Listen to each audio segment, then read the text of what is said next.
आज मैं आप लोगों को एक ऐसी गलत इन्वेस्टमेंट डिसीजन के बारे में बता रहा हूँ जिससे आप और 99% और इन्वेस्टर्स अपना 3 करोड़ का नुकसान कर रहे हैं। आइए एक एग्जाम्पल से समझते हैं। अहमद और कामरान दो भाई हैं। दोनों स्टॉक मार्केट में इन्वेस्ट करते हैं through an ETF, let's say Mahana Islamic index ETF. दोनों 10,000 की मंथली इन्वेस्टमेंट कर रहे हैं with 10% increase behind each year. For example, अगर दोनों भाई फर्स्ट ईयर में 10,000 की इन्वेस्टमेंट कर रहे हैं, नेक्स्ट ईयर जैसे उनकी इन्वेस्टमेंट बढ़ेगी वो अपनी इन्वेस्टमेंट को 11,000 पर मंथ कर देंगे। सिर्फ एक डिफरेंस है, Ahmed invest in the ETF through Mana IGI retirement fund aggressive allocation, जबकि Kamran just buys the ETF through the stock market. Now here's what most people don't know.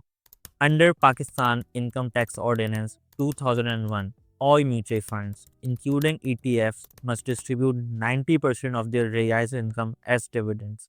This means that even if you haven't bought or sold anything, the government of Pakistan will take 15% of your profit each year as dividend tax. And if you're investing in a low-risk fund like debt or money market fund, that numbers increases up to 25%.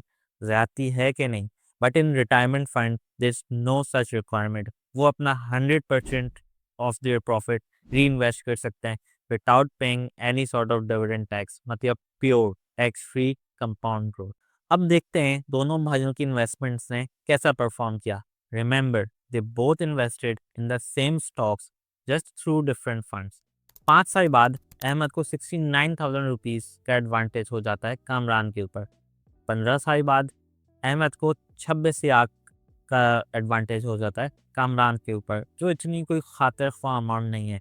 लेकिन 25 साल बाद अहमद ने 3 करोड़ 6 लाख रुपए ज़्यादा बना लिए हैं कामरान से। ऐसा क्यों हुआ?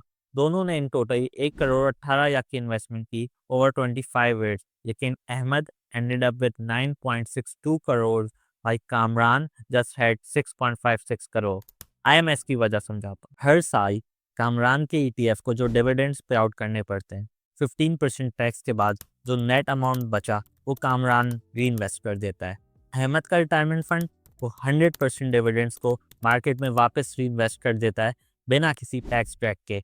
ये 15% का एक टैक्स क्रिएट करता है जो कामरान के इफेक्टिव रिटर्न्स को 19% से कम करके अप्रॉक्सीमेटली 16.15 तक ही आता है। 25 साल में कामरान ने 1 करोड़ रुपए tax as dividend tax government of Pakistan को दिया, अहमद ने जीरो। अभी तो कामरान जब अपने ईटीएफ बेचेगा after 25 years to cash out, उसने एक और 15% कैपिटल गेन टैक्स देना है to the government of Pakistan, जो कि अभी हमने अपनी कैलकुलेशन में काउंट ही नहीं किया। आई होप आप लोगों को आज बहुत कुछ सीखने को मिला होगा। And please, if you are investing for the long term, invest through a retirement fund. आज के लिए इतना ही। अंटिल नेक्स्ट टाइम, खुदा हाफिज़।